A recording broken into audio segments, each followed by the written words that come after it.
Sarah Martinez stepped into the sterile white examination room at the Naval Medical Center, her hands trembling slightly as she clutched her medical forms. At 28, she had finally decided to pursue her lifelong dream of joining the Navy, despite the whispered doubts from family and friends who thought she was too old to start a military career. The fluorescent lights buzzed overhead, casting harsh shadows across the pale green walls that reminded her uncomfortably of hospitals from her childhood. She had spent months preparing for this moment, running 5 miles every morning before dawn, doing push-ups until her arms ached, and studying naval protocols late into the night. Her small apartment was filled with fitness equipment and military manuals, evidence of her unwavering determination. Sarah had always been a fighter, even as a little girl growing up in the rough neighborhoods of East Los Angeles, where dreams were often crushed before they could take flight. The examining physician, Dr. Rebecca Chen, entered with a warm smile and a clipboard thick with paperwork. She was a middle-aged woman with kind eyes behind wire-rimmed glasses, her graying hair pulled back in a practical bun. Dr. Chen had been conducting military medical examinations for over 15 years and had seen thousands of hopeful recruits pass through her office. Most were young, eager 18-year-olds fresh out of high school, but occasionally she encountered someone like Sarah, older, more determined, with stories written in the lines of their faces. "Good morning, Ms. Martinez," Dr. Chen said, settling into her chair and opening Sarah's file. "I understand you're applying for naval service. What motivated you to pursue this path?" Sarah straightened her shoulders, a gesture she had practiced countless times in the mirror. "I want to serve my country, ma'am. I've always felt called to something bigger than myself, and I believe the Navy can give me purpose and direction." Dr. Chen nodded approvingly, making notes in the file. She had heard similar responses many times, but something in Sarah's voice suggested deeper motivations.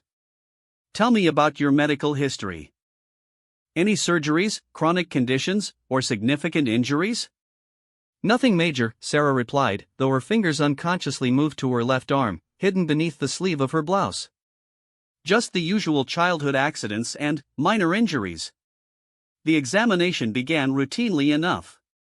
Dr. Chen checked Sarah's blood pressure, listened to her heart and lungs, tested her reflexes, and examined her eyes and ears. Sarah's vital signs were excellent, reflecting months of dedicated physical preparation. Her cardiovascular fitness was impressive for someone her age, and her muscle tone indicated serious commitment to physical conditioning. "You're in remarkable shape," Dr. Chen commented as she measured Sarah's height and weight. "Your preparation has clearly been thorough. Now, I'll need you to remove your shirt so I can examine your back and check for any skin conditions or unusual markings." Sarah hesitated for a moment, her breath catching in her throat. This was the moment she had been dreading, the reason she had almost backed out of the appointment 3 times. Slowly, she unbuttoned her white cotton blouse and folded it carefully on the chair beside the examination table. Underneath, she wore a simple beige bra, and, as she turned to face away from Dr. Chen, the physician's routine demeanor shifted to one of focused attention. Across Sarah's back, shoulders, and upper arms were dozens of thin, white scars. They were old, clearly healed for many years, but their pattern was unmistakable to anyone trained in recognizing signs of abuse. Some were straight lines, others curved, and a few formed small geometric patterns. They weren't random injuries from accidents or normal childhood mishaps, these scars told a story of systematic, deliberate harm. Dr. Chen's pen stopped moving across her clipboard. In her years of practice, she had seen many things, but these scars made her stomach tighten with a familiar mixture of sadness and anger. She forced her voice to remain clinical and professional, though inside she felt her heart breaking for the young woman standing before her. "Sarah," she said gently, "I need to document these scars for your medical record. Can you tell me how you received them?" Sarah's entire body tensed, and she wrapped her arms around herself protectively. "They're old," she whispered, barely audible. "From when I was a child. They don't affect my ability to serve." "I understand they're old, and you're right that they shouldn't prevent you from serving," Dr. Chen said carefully. "But I need to include them in your medical file. The military needs a complete health picture of all recruits." For several long moments, Sarah said nothing. The room was so quiet that the buzzing of the fluorescent light seemed deafening. Dr. Chen could see the young woman's shoulders shaking slightly, and she recognized the internal battle taking place. This was clearly the first time in years that Sarah had exposed these scars to anyone, and the vulnerability was overwhelming. "My stepfather," Sarah finally said, her voice barely above a whisper. "He used to punish me with a belt buckle when my mother wasn't home. Sometimes other things. It went on for about 4 years, until I was old enough to fight back." Dr. Chen set down her clipboard and moved closer, her voice filled with compassion. "I'm so sorry you went through that, Sarah. No child should ever endure such treatment. You survived something terrible, and that takes incredible strength." Sarah turned around, tears streaming down her face, though she tried to maintain her composure. "I've never told anyone the whole truth about them before. People see the scars and ask questions, but I always make up stories about accidents or say I don't remember. I was afraid they would disqualify me from military service." "These scars are evidence of your survival, not your weakness," Dr. Chen said firmly. "They show that you've overcome challenges that would break many people. The military values resilience and courage, and you've demonstrated both." As Sarah put her shirt back on, her hands were steadier than they had been when she first arrived. There was something liberating about finally telling the truth, even to a stranger. For years, she had carried the shame and secrecy of her childhood abuse, believing that it somehow made her damaged or unworthy. Dr. Chen returned to her desk and continued writing in Sarah's file. "I'll note the presence of historical scarring with no current medical significance. These marks won't prevent you from serving, Sarah. In fact, they're proof of the kind of mental toughness that makes excellent sailors." They continued with the rest of the examination in comfortable silence. Sarah's blood work came back clean, her vision was perfect, and her hearing was excellent. Every test confirmed what Dr. Chen already knew: this was a healthy, determined young woman who would make a fine addition to the Navy. As the appointment neared its end, Dr. Chen handed Sarah a card. "There are counseling services available through the military if you ever want to talk to someone about your experiences. Sometimes, even old wounds benefit from professional attention." Sarah took the card and slipped it into her purse. "Thank you. For everything. For not making me feel like damaged goods." "You're not damaged goods, Sarah. You're a survivor who's turned pain into purpose. The Navy is lucky to have you." As Sarah left the examination room, she felt lighter than she had in years. The secret she had guarded so carefully was finally out, and the world hadn't ended. If anything, she felt more ready than ever to begin her new life in the Navy. The scars that had once been sources of shame were becoming symbols of her strength and resilience. Walking through the corridors of the Naval Medical Center, Sarah noticed other recruits waiting for their own examinations. Some looked nervous, others excited, but all shared the same hopeful expression of people chasing their dreams. She realized that everyone had battles they were fighting, scars they were hiding, and fears they were overcoming.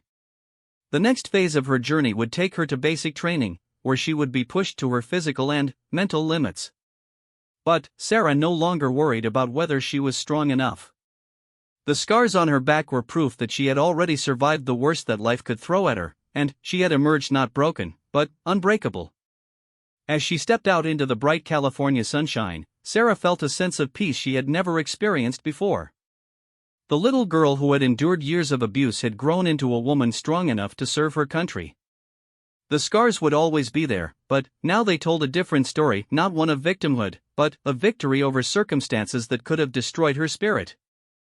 Her phone buzzed with a text from her best friend, Maria, asking how the appointment had gone. For the first time in her life, Sarah found herself able to answer honestly. She typed back, "It went perfectly. I'm going to be a sailor." The words felt true in a way that nothing had felt true for a very long time. Sarah Martinez was no longer running from her past, she was running toward her future, scars and all. 3 months after her medical examination, Sarah Martinez found herself standing at attention in the sweltering heat of Naval Station Great Lakes, Illinois. Boot camp had been everything she expected and nothing like she had imagined. The physical challenges were intense but manageable thanks to her months of preparation. The mental challenges, however, pushed her to places she hadn't anticipated exploring. Her company consisted of 85 recruits from all walks of life.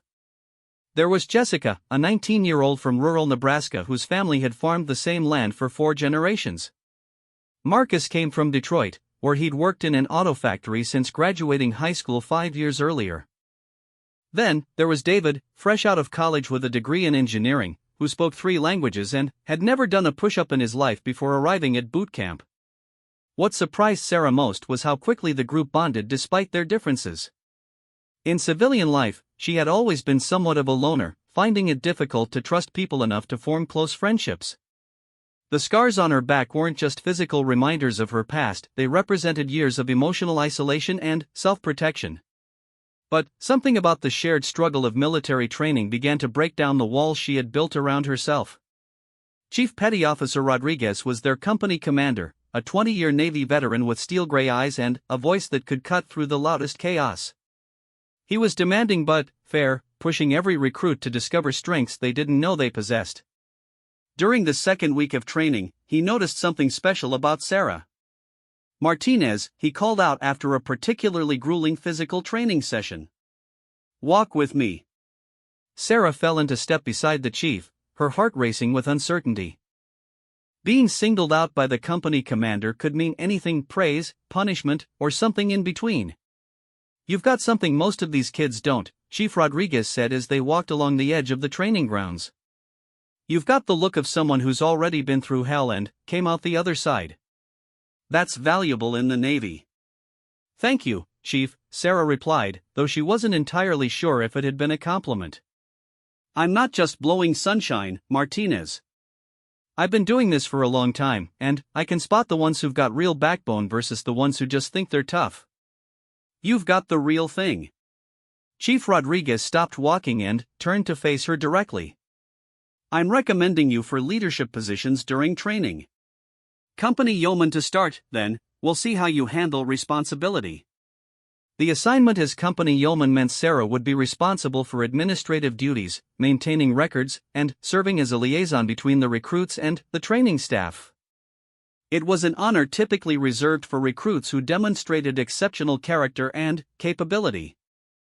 Over the following weeks, Sarah found herself in a position she had never expected. People looked up to her. When Jessica struggled with homesickness so severe she considered quitting, Sarah spent hours talking her through it. When Marcus had trouble with the academic portions of training, she helped him study late into the night after lights out, using a small flashlight and keeping watch for the duty petty officer. The most challenging situation came during the 4th week of training when David, the college graduate with no prior physical conditioning, suffered what appeared to be a complete breakdown during a particularly difficult obstacle course exercise. He had fallen behind the group and was sitting in the mud, sobbing uncontrollably, convinced he wasn't strong enough to continue. Sarah made a decision that could have resulted in punishment for both of them. Instead of continuing with the exercise as ordered, she broke from the group and went back for David. "Get up," she said, extending her hand to him. "I can't do this," David gasped between sobs. "I'm not strong enough. I'm not brave enough. I don't belong here." Sarah knelt down in the mud beside him, not caring about the dirt staining her uniform. "Listen to me carefully," she said, her voice gentle but firm.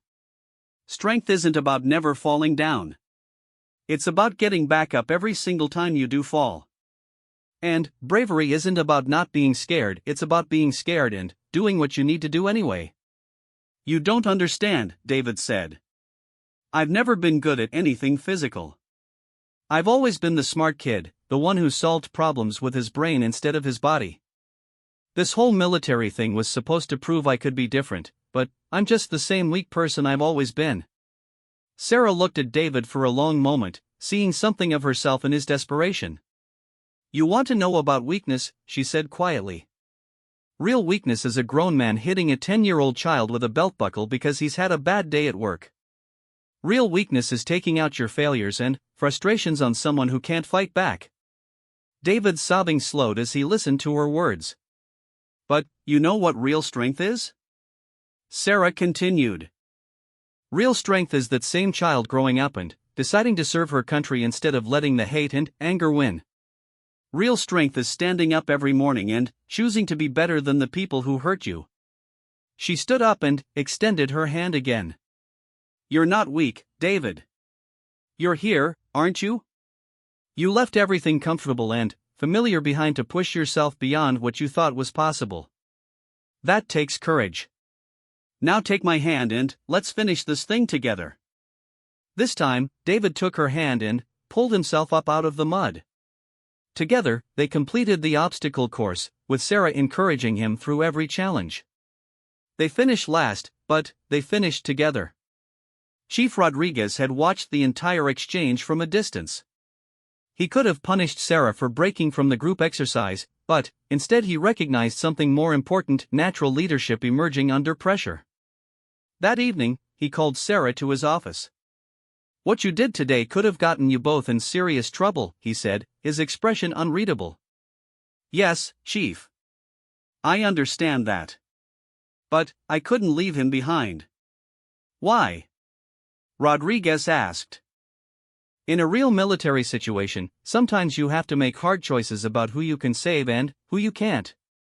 Sometimes leaving someone behind is the only option that allows the mission to succeed and the rest of the team to survive. Sarah thought carefully before answering. I understand that, Chief. But this wasn't a real military situation, it was a training exercise designed to build us into better sailors. And what I saw today was a good man who was drowning in self-doubt. In that situation, the mission was to help him find his strength, not to abandon him when he needed help most. Chief Rodriguez nodded slowly. You've got good instincts, Martinez. But leadership means making difficult decisions, sometimes decisions that feel wrong but serve the greater good. Are you prepared for that kind of responsibility? I think so, Chief. I've had to make difficult decisions before, just in different circumstances. Tell me about those circumstances. Sarah hesitated, then decided that honesty had served her well so far. When I was 14, I had to choose between keeping my family together and protecting myself from abuse. I chose to protect myself, which meant my stepfather went to jail and my mother blamed me for destroying our family. It was the right choice, but it was also the hardest thing I'd ever done. Chief Rodriguez's stern expression softened slightly. That must have been incredibly difficult. It was. But it taught me that sometimes doing the right thing means accepting that some people won't understand or agree with your choices. It taught me that leadership sometimes means being willing to be disliked for doing what's necessary. Why do you want to serve in the Navy, Martinez? Really? Not the answer you gave in your interviews, but the real reason. Sarah was quiet for a long moment, considering her words carefully.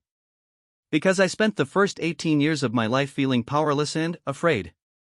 The Navy represents everything I want to be: strong, capable, part of something bigger than myself. I want to use the strength I found in surviving my childhood to protect others who might not be able to protect themselves. Chief Rodriguez made some notes in a file on his desk. I'm recommending you for advanced leadership training after you complete boot camp. You've got the potential to be an excellent petty officer, and, with time and experience, possibly much more than that. Thank you, Chief. I won't let you down. I know you won't. But remember what I said about difficult decisions. Leadership in the military means being responsible for other people's lives. Make sure you're ready for that weight. As Sarah left the chief's office, she felt a mixture of pride and apprehension. The scared little girl who had endured years of abuse was becoming a woman that others looked to for guidance and strength. It was both thrilling and terrifying. That night, as she lay in her narrow bunk listening to the quiet breathing of her sleeping company mates, Sarah thought about the journey that had brought her here. The scars on her back no longer felt like marks of shame, they were becoming badges of honor, proof that she had survived the worst and emerged stronger. Tomorrow would bring new challenges, new opportunities to prove herself, and new chances to help others discover their own strength. For the first time in her life, Sarah Martinez felt like she truly belonged somewhere, like she was exactly where she was supposed to be. 5 years had passed since Sarah Martinez first walked into that examination room at the Naval Medical Center. Now Petty Officer Second Class Martinez stood on the deck of the USS Resolute, a guided missile destroyer stationed in Norfolk, Virginia. The morning sun cast long shadows across the gray steel of the ship's superstructure as she supervised a team of junior sailors conducting routine maintenance on the radar array. Her journey through the Navy had been remarkable by any standard. After completing boot camp with honors, she had been selected for advanced electronics training, where her analytical mind and attention to detail made her a standout student. She had served on 2 previous ships, earned multiple commendations for her technical expertise, and had recently been promoted to her current position as a leading petty officer in the ship's combat systems department. But success hadn't erased the past entirely. Sarah still carried the physical scars on her back, and she had discovered that emotional healing was a much longer and more complicated process than she had anticipated. There were still nights when she woke up in a cold sweat, her dreams filled with memories of her stepfather's rage. There were still moments when unexpected sounds or situations triggered a fight-or-flight response that took her back to that terrified 10-year-old girl hiding in her bedroom. The difference now was that she had tools to cope with these moments, and she had found purpose in helping others navigate their own struggles. In her 5 years of service, Sarah had become known as someone younger sailors could trust with their problems, whether they were dealing with homesickness, family issues, financial troubles, or the countless other challenges that came with military life. On this particular morning, she was working with seaman apprentice Tyler Johnson, a 19-year-old from small-town Ohio who had joined the Navy 6 months earlier. Tyler reminded Sarah of David from boot camp, intelligent and eager to learn, but lacking confidence in his physical abilities and struggling to find his place in the rigid hierarchy of military life. Petty Officer Martinez, Tyler said hesitantly as they worked together to calibrate a sensitive piece of electronic equipment, "Can I ask you something?" "Of course, Johnson. What's on your mind?" Tyler glanced around to make sure they were out of earshot of the other sailors before continuing. "How do you know when you're really cut out for this life? I mean, how do you know if you're strong enough to make it a career?" Sarah paused in her work and looked at the young sailor carefully. She had learned to recognize the signs of someone wrestling with deeper issues than they were expressing directly. "That's a big question," she said thoughtfully. "What's really bothering you?" Tyler was quiet for several minutes, focusing intently on the equipment in front of him. Finally, he spoke in a voice so low Sarah had to lean closer to hear him. "I've been thinking about getting out when my enlistment is up. I know I only have a few months of service, but I feel like I'm just fooling myself thinking I can do this for 20 years. I'm not like the other guys. I don't have their confidence or their natural ability." Sarah recognized the self-doubt in Tyler's voice because she had heard it so many times before in the voices of other struggling sailors, and in her own internal dialogue during her darkest moments. "Tell me what makes you think you're not cut out for this," she said, setting down her tools and giving Tyler her full attention. "I'm slower than everyone else at physical tasks. I get nervous during drills and make stupid mistakes. Yesterday, Chief Williams yelled at me in front of the whole work center because I connected the wrong cables during a training exercise. I felt like such an idiot." Sarah nodded, understanding. "Those are all normal parts of the learning process, Tyler. Everyone makes mistakes when they're starting out. The question is whether you learn from them and keep pushing forward." "But it's more than that," Tyler continued, his voice growing more agitated. "I feel like I'm living a lie, pretending to be something I'm not. Everyone sees me in this uniform and thinks I'm this strong, capable person, but inside I feel like the same scared kid I was in high school." The words hit Sarah like a physical blow because they were so familiar. How many times had she stood in front of a mirror, adjusting her uniform and wondering if anyone could see through the facade to the frightened child underneath? "Tyler," she said quietly, "I need to tell you something, and I want you to really listen to me. That scared kid you feel like inside? He's not something you need to get rid of or overcome completely. He's the part of you that keeps you humble, that makes you work harder than people who've never known fear or doubt." Tyler looked at her with surprise. "But how can fear be a good thing in the military? Aren't we supposed to be fearless?" Sarah laughed, but it was a gentle sound without mockery. "Fearless people are dangerous, Tyler, because they take stupid risks and get other people hurt. Fear keeps you alive. It makes you check your equipment twice, it makes you think before you act, and it reminds you that your actions have consequences for yourself and your shipmates. She paused for a moment, considering how much of her own story to share.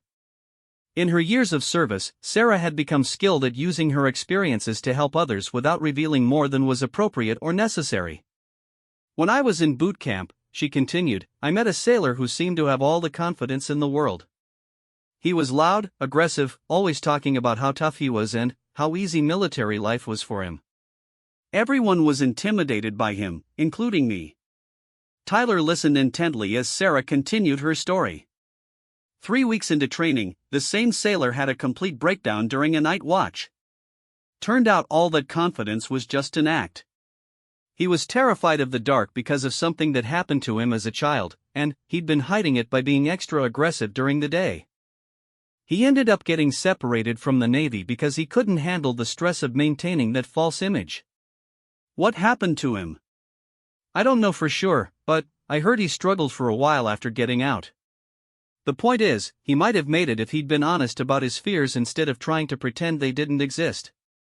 Tyler was quiet for a moment, processing this information. So you're saying it's okay to be scared? I'm saying it's normal to be scared. And the people who last in this job are the ones who acknowledge their fears and learn to work with them instead of fighting against them. As they resumed their work on the electronic equipment, Tyler seemed more relaxed than he had all morning. But Sarah could sense there was more he wanted to say.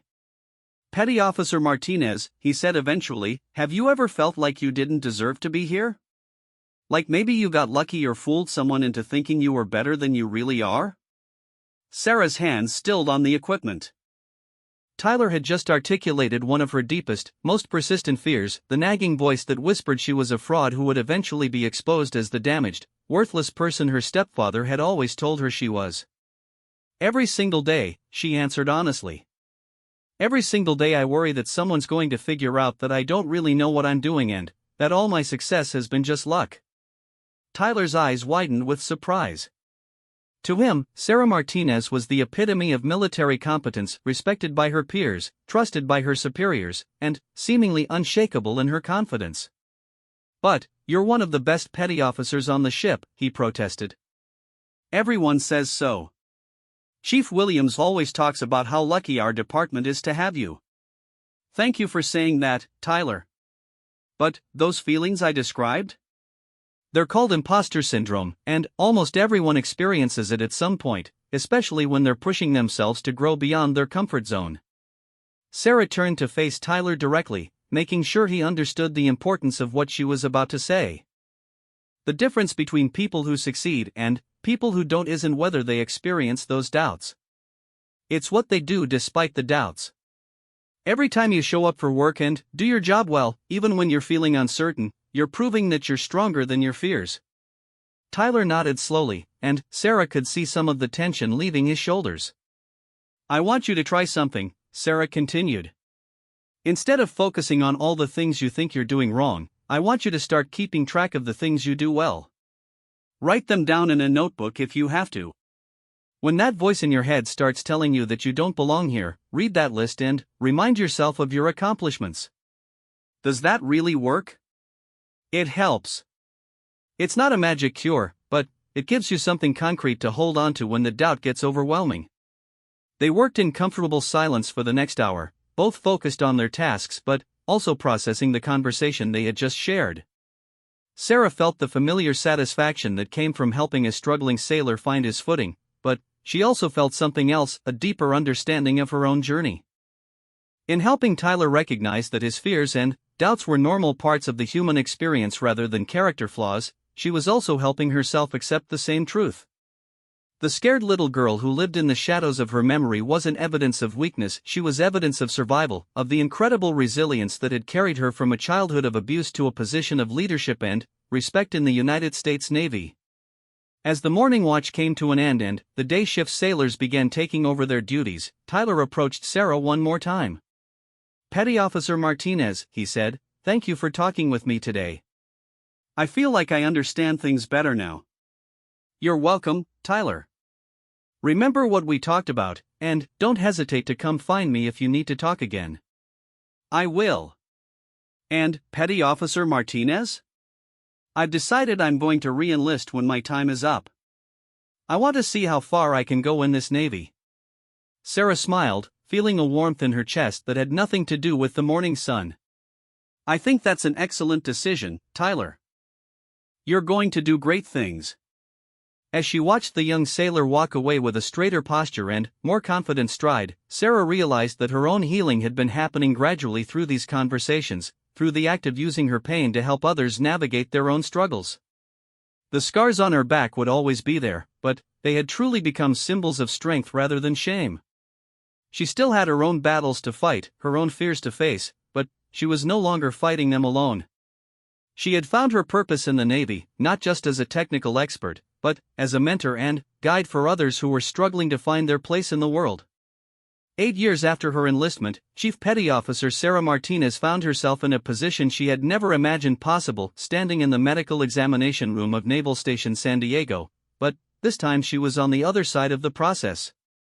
As the senior enlisted advisor for new recruit processing, she was observing medical examinations to ensure proper procedures were being followed and to provide support for recruits who might be struggling with the process. The irony wasn't lost on her. The same type of room where she had first revealed her scars to Dr. Chen had become a place where she now helped others through their own vulnerable moments. Sarah had requested this additional duty specifically because she understood how terrifying that first medical examination could be for people carrying physical or emotional scars from their past. On this warm Tuesday morning, she was observing Dr. Amanda Foster, a young Navy physician who had recently been assigned to the medical processing unit. Dr. Foster was thorough and compassionate, but she was still learning to recognize the subtle signs that indicated when a recruit might be hiding something significant. Their current patient was Maria Santos, a 22-year-old from Phoenix, Arizona, who wanted to become a Navy corpsman. Maria had breezed through most of the examination with the easy confidence of someone accustomed to physical challenges. She was clearly athletic, with the lean muscle tone of a runner and the steady hands of someone comfortable with detailed work. But Sarah noticed something that Dr. Foster had missed: the way Maria's breathing changed slightly when asked to remove her shirt for the back examination, the almost imperceptible tightening around her eyes, and the way her hands trembled just barely as she folded her clothing. Dr. Foster began the routine examination of Maria's back and shoulders, making notes about muscle development and checking for any unusual marks or conditions. Sarah watched from her position near the door, ready to intervene if necessary. "Everything looks good," Dr. Foster said, beginning to turn away from Maria. "You can put your shirt back on." "Doctor," Sarah said quietly, stepping forward. "Could I speak with you for just a moment?" Dr. Foster looked puzzled but followed Sarah to the far corner of the room, where they could speak in low voices without being overheard by Maria. "I think you might want to take a closer look," Sarah whispered. "Check her lower back, near the spine, and look more carefully at what appears to be normal skin pigmentation." Dr. Foster returned to Maria, who was still standing with her back exposed, now looking nervous about the delay. "I'm sorry, Maria, but I need to do a more thorough examination of your back. Sometimes things that aren't obvious at first glance become important later." This time, Dr. Foster looked more carefully, and Sarah watched as the physician's expression changed from routine professional assessment to focused concern. What had initially appeared to be normal variations in skin tone were actually very faint, very old scars, so faded with time that they were barely visible unless someone knew what to look for. "Maria," Dr. Foster said gently, "I can see some very old scarring on your lower back. Can you tell me about these marks?" Maria's entire body went rigid, and Sarah could see the young woman's face in profile as tears began forming in her eyes. "They're nothing," Maria said quickly, her voice tight with control. "Just old childhood stuff. They don't affect anything." Sarah made a decision that went beyond her official role as an observer. She stepped forward so that Maria could see her. "Maria, my name is Chief Martinez. I've been in the Navy for 8 years, and I want you to know that whatever you're dealing with, you're not alone, and it doesn't have to disqualify you from serving." Maria turned to face Sarah, and the chief could see the battle between fear and hope playing out in the young woman's expression. "I've been where you are," Sarah continued quietly. "Standing in a room like this, terrified that the scars from my past would prevent me from having the future I wanted. You have scars too? Maria whispered. Yes, I do. Different from yours, but scars nonetheless. And I want you to know that they didn't stop me from having a successful Navy career. In fact, in some ways, they've made me a better sailor and a better leader. Dr. Foster watched this exchange with growing understanding. She had read about trauma-informed care in her medical training, but this was the first time she had seen it applied so effectively in a real situation. Maria, Dr. Foster said, adopting the same gentle tone that Sarah was using, these scars need to be documented in your medical record, but Chief Martinez is absolutely right, they won't prevent you from serving. I just need to understand what caused them so I can properly note them in your file. Maria looked back and forth between Dr. Foster and Sarah, clearly struggling with a decision. Finally, she spoke in a voice barely above a whisper. My father used to beat me with an electrical cord when he was drunk. It happened a lot when I was between 10 and 15. The scars are from where the cord wrapped around my back. Sarah felt her heart clench with familiar pain. Every story was different, but the core trauma was always the same: an adult using their power to hurt a defenseless child.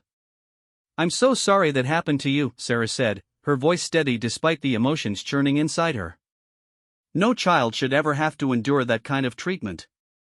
I've never told anyone about them before, Maria continued, tears now flowing freely. I was so afraid that they would think I was damaged or weak, or that they would think I might be violent like he was. Let me tell you something important, Maria, Sarah said, moving closer so she could speak more quietly. Those scars are not evidence of weakness, they're evidence of survival. They're proof that you endured something terrible and came through it strong enough to want to serve your country. Dr. Foster finished her examination and made careful notes in Maria's file. I'm documenting these as historical scarring with no current medical significance. They will not impact your ability to serve, Maria. Really? Maria asked, her voice filled with disbelief. I've been so scared that they would disqualify me. I've wanted to be a corpsman since I was in high school, but I was afraid my past would ruin my chances. Your past doesn't define your future, Sarah said firmly. What defines your future is what you choose to do with the strength you've gained from surviving your past. As Maria put her shirt back on, her posture was different, straighter, more confident.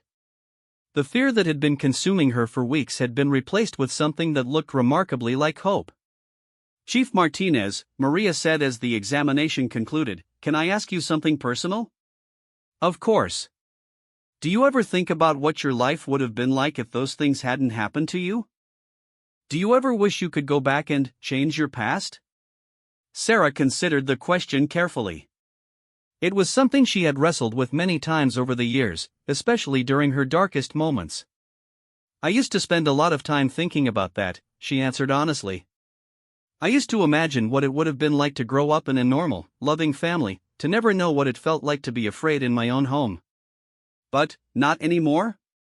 Now I realize that everything I've been through, as terrible as it was, has shaped me into the person I am today.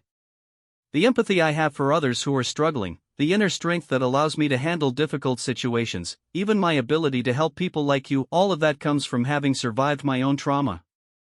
Sarah paused, making sure Maria was really listening to her next words. I'm not saying I'm grateful for the abuse I suffered, because no child should have to pay that price for strength. But I am grateful for who I've become because of how I chose to respond to it.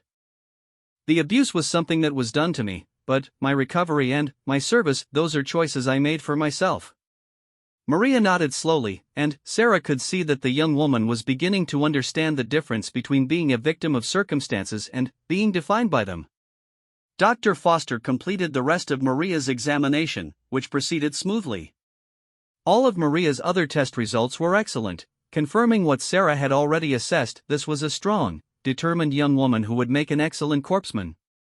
As the appointment concluded, Maria turned to Sarah one more time. Chief, thank you for sharing your story with me.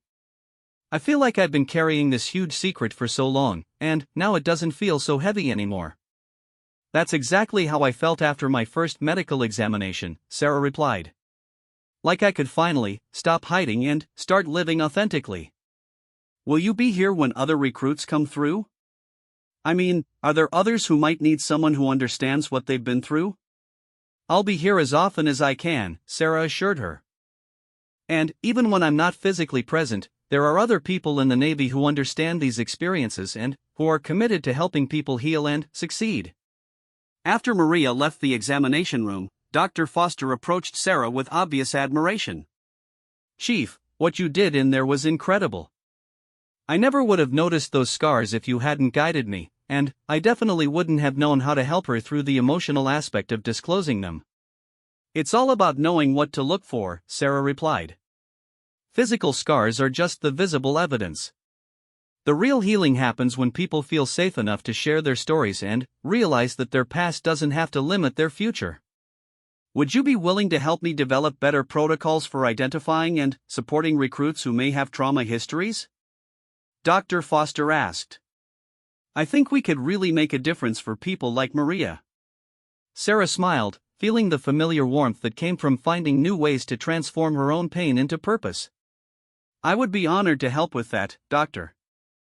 There are a lot of people out there who need to know that their scars don't disqualify them from serving, they just prove how strong they really are. As Sarah left the medical facility that day, she reflected on how much her life had changed since that first terrifying examination 8 years earlier. The scared young woman who had reluctantly revealed her scars to Dr. Chen had grown into a confident leader who used her experiences to help others navigate their own healing journeys. The little girl who had once hidden in fear was now standing in the light, helping others step out of their own shadows. And, for the first time in her life, Sarah Martinez understood that sometimes the most beautiful thing about a scar is not that it heals, but that it becomes a bridge connecting one person's pain to another person's hope. 15 years after her initial medical examination, Senior Chief Petty Officer Sarah Martinez stood in the office of Admiral Rebecca Harrison, the commanding officer of Naval Medical Center San Diego.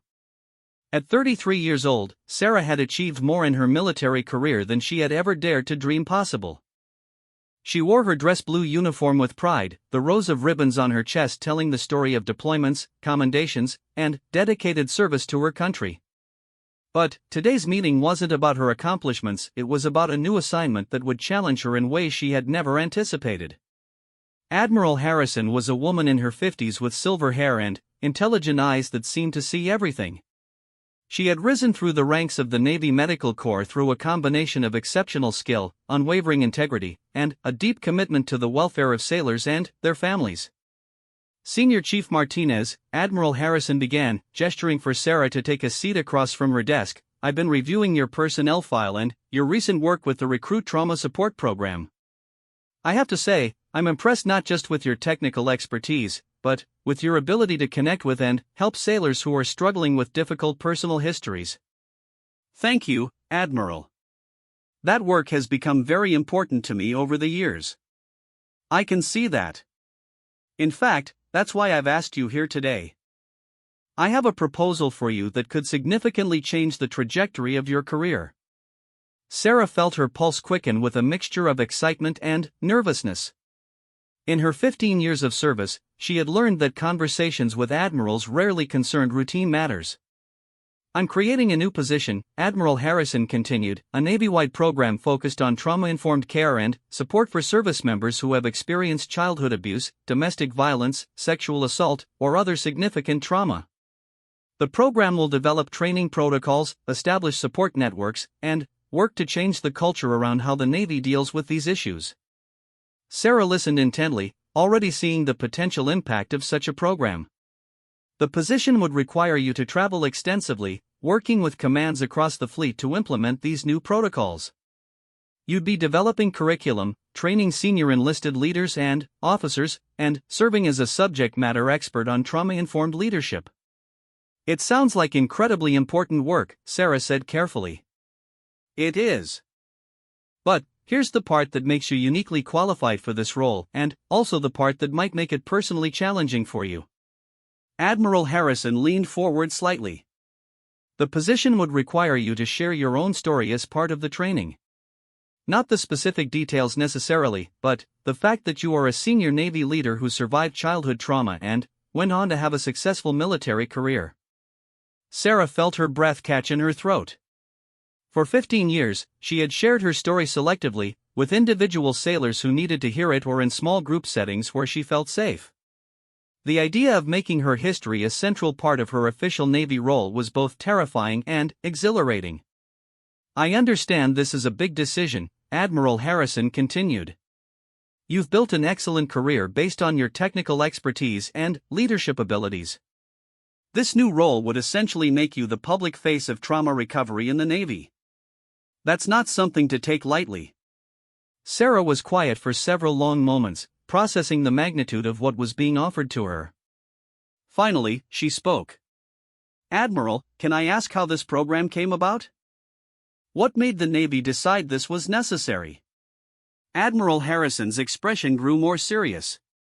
"Several things, but the final catalyst was a study that showed we're losing too many good sailors to problems that could be addressed with proper support and understanding. Suicide rates, disciplinary problems, failure to adapt to military life, many of these issues can be traced back to unaddressed trauma." She pulled out a thick folder and opened it to reveal statistics and charts. "We're also seeing that some of our most effective leaders, people like you, have backgrounds that include significant childhood adversity. There's research showing that people who overcome trauma often develop enhanced resilience, empathy, and problem-solving skills. We want to harness that strength instead of treating trauma history as something to be hidden or overcome." Sarah studied the data in front of her, seeing patterns that confirmed what she had observed in her own interactions with struggling sailors. "What would this mean for my family?" Sarah asked. 2 years earlier, she had married Michael Chen, a Navy pilot, and they had recently adopted a 10-year-old girl named Emma who had spent years in foster care after being removed from an abusive home. "That's a very important consideration," Admiral Harrison acknowledged. "The travel requirements would be significant, probably about half your time. However, there would also be opportunities for your family to be involved in the program when appropriate. Having a Navy family that includes an adopted child who has overcome trauma could be a powerful example for others." Sarah thought about Emma, the quiet girl who was slowly learning to trust again after years of instability. The idea of using their family's experience to help others was appealing, but she also wanted to protect Emma's privacy and ensure that her daughter never felt exploited or exposed. "I'd want to have complete control over how much my family participates," Sarah said firmly. "Emma's well-being comes first, always." "Absolutely. That would be entirely your decision, and we'd have strict protocols in place to protect your family's privacy." Admiral Harrison closed the folder and looked directly at Sarah. "Senior Chief, I want to be completely honest with you about why I'm offering this position to you specifically. I've been in the Navy for over 20 years, and in that time I've seen hundreds of leaders. What sets you apart isn't just that you survived trauma, it's how you've transformed that experience into a strength that helps others." The Admiral stood up and moved to the window overlooking the medical center's main courtyard, where sailors in various uniforms were going about their daily duties. "Every sailor down there has a story," she continued. "Some have had easy lives, others have faced challenges we can't imagine. But the ones who struggle the most are often the ones who feel like they have to hide their past, like their experiences somehow make them unfit for service." She turned back to face Sarah. "You've proven that's not true. You've shown that people who've overcome significant adversity can become exceptional leaders. Now I'm asking you to help the entire Navy understand and embrace that truth." Sarah felt the weight of the decision settling on her shoulders. It wasn't just about her own career anymore, it was about every sailor who had ever stood in a medical examination room afraid that their scars would disqualify them from serving their country. "Can I have some time to discuss this with my husband and daughter?" Sarah asked. "Of course. Take as much time as you need. This is a lifetime-changing decision, and it shouldn't be made lightly." That evening, Sarah sat at her kitchen table with Michael and Emma, sharing the details of Admiral Harrison's proposal. Michael, as always, was supportive but practical in his questions about the logistics of the new role. Emma, who had been living with them for 6 months, listened with the careful attention of a child who had learned early that adult decisions could dramatically impact her life. "What do you think, Em?" Sarah asked gently. "How would you feel about maybe being part of something that helps other kids who have been through tough times like you have?" Emma was quiet for a long time, carefully considering her words. At 10 years old, she had already developed a maturity that most children her age didn't possess. Would we help kids who got hurt by their parents? Emma asked quietly. Some of them, yes. But only if you wanted to, and only in ways that felt safe and comfortable for you. I think, Emma said slowly, that it might be good for kids to know that they can still have good families even after bad things happen to them. Maybe they need to see that someone like me can have a mom and dad who love her and don't hurt her. Sarah felt tears welling up in her eyes. In 6 months, Emma had never spoken so directly about her past experiences or her hopes for the future. You know what I think? Michael added, reaching across the table to take Sarah's hand. I think this family was brought together for a reason. Sarah, your experiences helped you become the person Emma needed when she came to us. Emma, your strength and wisdom helped Sarah remember why this work is so important. And, maybe together, you can help other families heal the way ours has. 3 weeks later, Sarah found herself back in Admiral Harrison's office, this time with a decision. I accept the position, Admiral. But, I want to do this right.